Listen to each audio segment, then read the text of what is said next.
শুভ সকাল। আশা করি আপনারা সকলেই ভালো আছেন। শিল্পী লাইফস্টাইলের আরও একটি ব্লগে আপনাদেরকে স্বাগত জানাই। সকাল সকাল ঘুম থেকে উঠে কিছু কাজকর্ম সেরে চলে এসেছি ছাদে। গতকালকের কিছু জামা কাপড় ছিল যেগুলো সব শুকোয়নি, তাই সেগুলোই এখন মেলে দিচ্ছি। জামা কাপড়গুলো মেলে নিচে এসে দেখি সোনাই অঘোরে ঘুমোচ্ছে। কি নিষ্পাপ মনে হচ্ছে দেখে, তাই না? সকালের কাজকর্ম সেরে চলে এসেছি রান্নাঘরে, আর এদিকে ভাতও বসিয়ে দিয়েছি, ভাতটা হওয়ার পথে। এখন তো বেজে গেছে সকাল 10টা, মানে সকালের খাবার খাওয়ারও সময় হয়ে গেছে। তো এদিকে ভাতটা হয়ে গেলেই হয়ে যাবে, আর কালকের কিছু তরকারি রয়ে গেছে সেগুলো গরম করে নিয়েছি, সেগুলো দিয়েই সকালের খাবার হয়ে যাবে। তারপরে শুরু করব দুপুরের রান্না। আর সোনায়ের তো আজকে স্কুল ছুটি, স্যাটারডে, তো বই পড়ছে। এখন ওকে খেতে দেবো, মানে ভাতটা হয়ে গেলে তারপরে দেবো ওকে খেতে।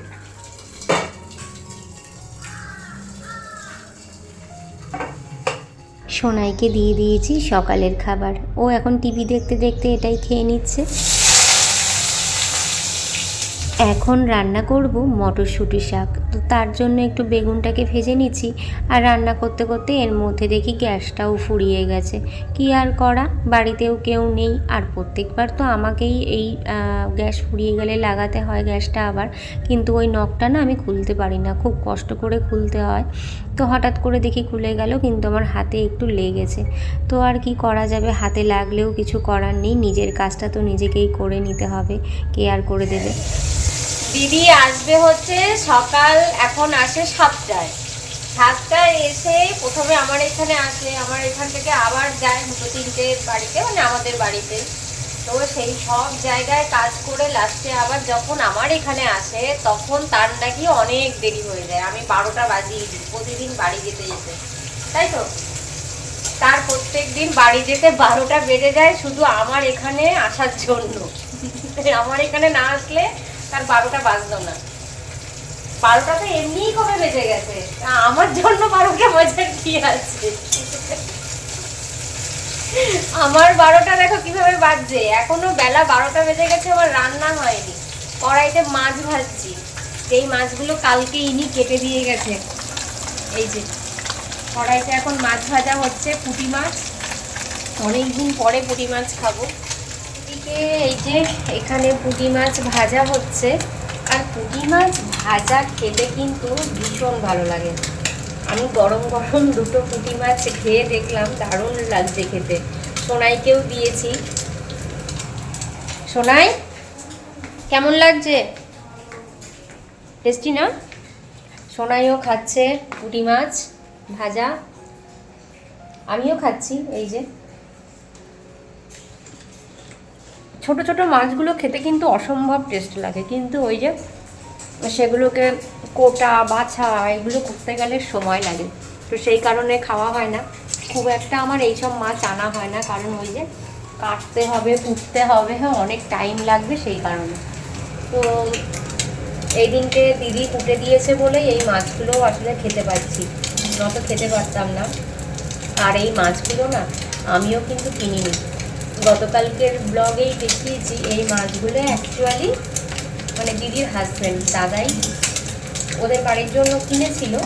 তো তখন দিদি আমার এখানেই ছিল, তো দাদা বললো কি বৌদির জন্য একটু নেব। তো দিদি বললো ঠিক আছে নিয়ে আসো, নিয়ে আসলে তো সেই আমাকেই কুটতে হবে। আমি বললাম হ্যাঁ হ্যাঁ নিয়ে আসো, দিদি কুটে দেবে।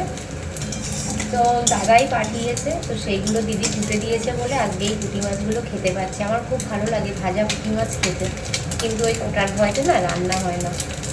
তো যাই হোক, অনেকদিন পরে খাচ্ছি পুঁটি মাছ। এখন বেজে গেছে 1:30, আর এখনও কিন্তু আমি রান্নাঘরে, রান্না শেষ হয়নি, বাঁধাকপির তরকারিটাই হচ্ছে। তো সেটা হলে হয়ে যাবে। আর ভেবেছিলাম আজকে আর একটা কিছু বানাবো, যেটা রাত্রের জন্য, মানে দুপুরে কিছুটা রেডি করে রাখবো, তারপরে রাত্রে বাকিটা করব। কিন্তু এখনও দুপুরের রান্নাই শেষ হলো না, তো রাত্রের ওই রান্নাটা কি করে করব। তো যাই হোক, অনেকটা বেলা হয়ে গেছে। আর সোনাইয়ের তো 2টো থেকে পড়া, 2টো থেকে পড়ার জন্যে ওকে খেতে দিয়ে দিয়েছি, ও খেতে বসে গেছে। আমি তো বেলা করে খেয়েছি, তার জন্য আমার খিদে হয়নি। প্রতিদিনই আমি এটাই করছি। এই যে সোনাই বসে গেছে খেতে, ওর খাওয়া শেষ হবে, এর মধ্যে ভাবছি আমিও রেডি হয়ে যাব। রান্না যা মানে যতটা যা হয়েছে হতে থাকুক, তারপরে বাড়ি এসে দেখব। আর এখন ওকে নিয়ে চলে যাব পড়াতে। তো পড়িয়ে টড়িয়ে নিয়ে আসার পরে তারপরে আবার বাকি রান্না করব। রান্না হয়েছে বলতে সকাল থেকে কিন্তু অনেক কিছুই হয়েছে।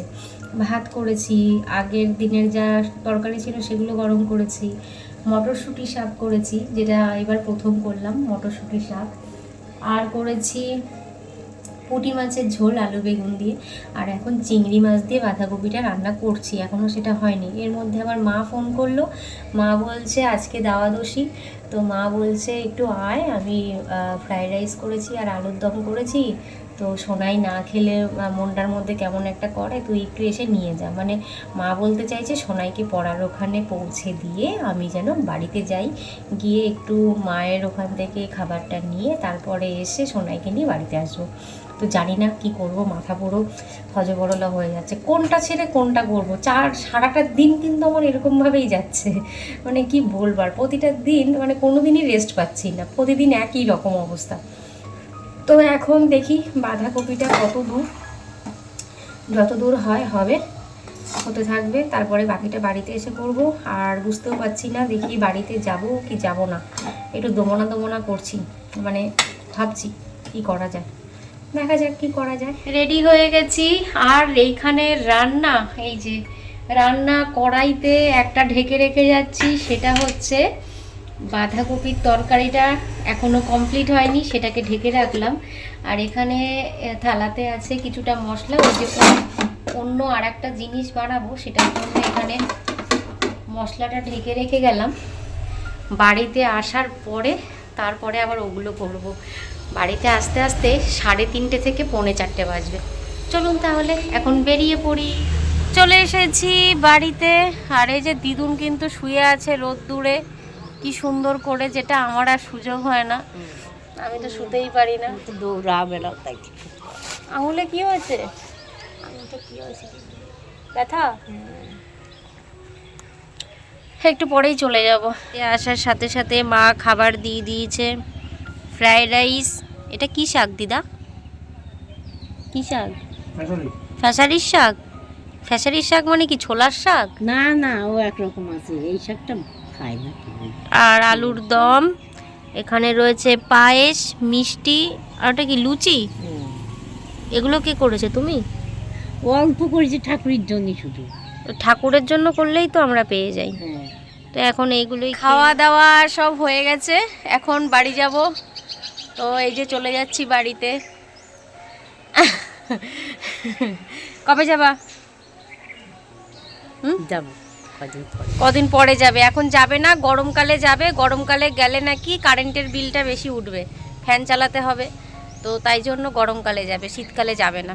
কিন্তু শীতকালে গেলে বলছি যে পিঠে পায়েস খাওয়াবো, তাও যাবে না। চলে এসেছি মায়ের দোকানে, এখান থেকে টাকা নিতে, ছোটোবেলার মতন 10 টাকা 20 টাকা যেটাই পাবো সেটাই নেব। মা সব তো 2 টাকার কয়েন, মা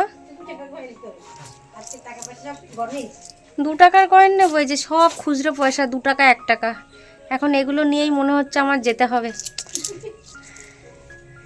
এরকম মায়ের দোকান থেকে নিতে, বাবার দোকান থেকে নিতে বেশ ভালোই লাগে। না, বাবার দোকানে তো যাই না খুব একটা, যা নিই সব তো তোমার এখান থেকেই নিই। বাড়ি থেকে বেরিয়েই সোজা চলে এসেছি তেল পাম্পে, সেখান থেকে কিছুটা তেল ভরে নিলাম, অনেক দিন হয়েছে তেল ভরা হয় না। তারপরেই যখন আসছি দেখি রাস্তায় এই বাচ্চাগুলো আমাকে ধরেছে, বলছে সরস্বতী পুজোর চাঁদা দিয়ে যাও। তো ওদেরকে দিলাম 10 টাকা, ওদেরকে 10 টাকা দিয়ে চলে এসেছি আবার সোনাইয়ের পড়ার এখানে। এসেই দেখি সোনাইয়ের ছুটি হয়ে গেছে, তো বেশিক্ষণ দাঁড়াতে হয়নি, তো ও আবার ওর বন্ধুর সাথে একটুখানি মজা করে নিচ্ছে। হ্যাঁ, দিদুন তোর জন্য দিয়ে দিয়েছে টিফিন বক্স। খুলেই যেই দেখেছে দিদুন ওর জন্য ফ্রাইড রাইস পাঠিয়েছে, সেই ছেলের আর মুখে হাসিয়ে ধরে না। তো সন্ধে পুজো দিয়ে মাকে ডেকে বললাম, মা একটু ময়দা মাখিয়ে দাও, কারণ আজকে একটা জিনিস বানাবো। তো এইদিকে আমি চাও বসিয়ে দিয়েছি, আর একদিকে কিন্তু আলুর দম হচ্ছে। আলুর দম হয়ে গেছে, পুরো বানানো হয়ে গেছে। এখন এই আটার মধ্যে, মানে লেচিটার মধ্যে পুরটাকে ঢুকিয়ে রেডি করে নিচ্ছি, তারপরে বেলে তারপরে ভাজতে শুরু করব। মা অনেকটাই করে দিয়েছে, ময়দাটা মেখে দিয়েছে। আর সোনাই এসে, সোনাইও হাত লাগিয়েছিল, তাই তো সোনাই? কিন্তু না না, যা সোনাই এইটা করেছে, সোনাই এটা করেছে, চেষ্টা করেছে, মানে পারেনি সেটা তো প্রথম প্রথম সবাই পারে না, আমিও পারতাম না। চেষ্টা করেছে, এটাই অনেক। যে কোনো জিনিস বানাতে লাগে তো অনেক সময়, কিন্তু খেতে লাগে 3 মিনিট। কড়াইতে দেওয়ার অপেক্ষা। হ্যাঁ, আস্তে আস্তে গরম হয়েছে কিনা আগে আমি দেখি। আস্তে আস্তে করে ছাড়বো। ছড়া ওটা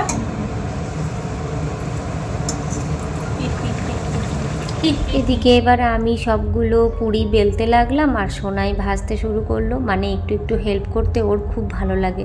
রান্নাঘরের রান্নার কাজে ওর ভীষণ ঝোঁক। আমি যখনই স্পেশাল কিছু বানাই বা না বানাই, ও এমনিতেই রান্নাঘরে এসে মাম্মি কী করছো, কোনটা করছো, কী দিচ্ছ, একটু কড়াইয়ের খুন্তি ধরবে, মানে এরকমটা আমার ছেলে করেই থাকে। তো হতে না হতেই ও বলছে মাম্মি আমি একটা নেবো। এটা সব বাচ্চারাই করে থাকে, আমরাও ছোটোবেলায় করতাম। তো ও নিয়ে নিল একটা। আর এই যে এগুলো কিন্তু বাবা আর মায়ের জন্য তুলছি, তো বাবা আর মাকে দিয়ে দিলাম। এখন হচ্ছে লাস্ট যে কচুরিটা, সেটা তো সেটা সোনাই করছে। আর কিছুটা রেখে দিলাম, এই যে কিছুটা তো বাবা মাকে দিয়ে দিয়েছি, নিয়ে গেল মা, বাবা আর ভাই খাবে বলে নিয়ে গেল। ভাই বললো বেশি খাবে না, ও একটা খাবে, আর বাবাকে দিলাম, মাও নিয়ে গেছে। আর সোনাইও অলরেডি কটা খেয়েছিস?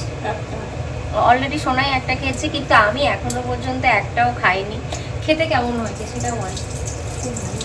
খুব ভালো হয়েছে খেতে। আমি এখনো যদিও খাইনি, এখন খেয়ে দেখবো যেটা কেমন হয়েছে। আলুর দমের সাথে সোনাই খাইনি এখনো। আলুর দমের সাথে এটা একটা বেশি খেতে ভালো লাগছে, এটা মানে আলুদম ছাড়া খেতে ভালো লাগছে। ও, আলুর দম ছাড়া নাকি ওর বেশি ভালো লেগেছে। তো যাই হোক, কার কেমন লেগেছে জানি না। সমস্ত কিছু রান্নাবাড়ি কমপ্লিট করা হয়ে গেছে। এখন আমি আর সোনাই কিন্তু বসে গেছি খেতে। আমি তো একটাও এখনো পর্যন্ত খাইনি, মানে টেস্ট করেই দেখিনি কেমন হয়েছে। এখন সবে নিয়ে টেস্ট করে দেখবো। আর সোনাই তো খাওয়ার আগেই, মানে যখন ও খেয়েছে, খাওয়ার পরেই বলছে মাম্মি দারুণ হয়েছে, ফাটাফাটি হয়েছে। আর আমিও খেয়ে দেখলাম, সত্যি খুব সুন্দর হয়েছে, দারুণ হয়েছে জিনিসটা। রাত্রের খাওয়া দাওয়া শেষ করে চলে এসেছি ওপরের ঘরে। সোনাই তো ওদিকে বই পড়ছে, আর আমি বসে গেছি কন্যাশ্রীর ফর্ম নিয়ে। এই যে আমি বসে গেছি কন্যাশ্রী ফর্ম নিয়ে। এটা হচ্ছে গৌরীদি, মানে যে দিদি আসে আমাকে হেল্প করে, তো ওই দিদির মেয়ের কন্যাশ্রীর ফর্ম। নিজে তো কন্যাশ্রী রূপশ্রী কিছুই পাইনি, মানে আমি যখন পড়াশোনা করেছি তখন এই কন্যাশ্রী রূপশ্রী কিছুই ছিল না, অনেকেরই ছিল না, মানে তখনকার সময়ে আমাদের কারোরই ছিল না। আর তখন কিন্তু স্কুলে খেতেও দিত না, আর এখন তো স্কুলে আবার 8 পর্যন্ত খেতেও দেয়। তো যাই হোক, অনেক উন্নত হয়েছে। তো সেই ফর্মটাই এখন ফিল আপ করবো। এখন রাত্রেবেলায় এই ফর্মটা ফিল আপ করে রাখবো, কারণ দিদি আবার কালকে নিয়ে যাবে বলেছে, তো সেটাই করব। একটা গোটা দিন আজকে ব্যস্ততার সাথে কাটালাম। সারাটা দিন আজকে রান্নাঘরেই বেশি কাটিয়েছি, কারণ ভালো মন্দ খেতে গেলে তো রান্না করতে হবে। আর বাইরের খাবার খাওয়ার থেকে নিজে বানিয়ে খাওয়া সত্যি অন্যরকম, টেস্টও ভালো হয় আর শরীরের পক্ষে। তাহলে আজকের ব্লগটি এখানেই শেষ করছি। আমার ব্লগটি যদি ভালো লেগে থাকে অবশ্যই লাইক কমেন্ট করবেন, আর যারা নতুন দেখছেন প্লিজ আমার চ্যানেলটিকে সাবস্ক্রাইব করে দেবেন। সবাই ভালো থাকবেন, সুস্থ থাকবেন, দেখা হবে পরের একটি ব্লগে।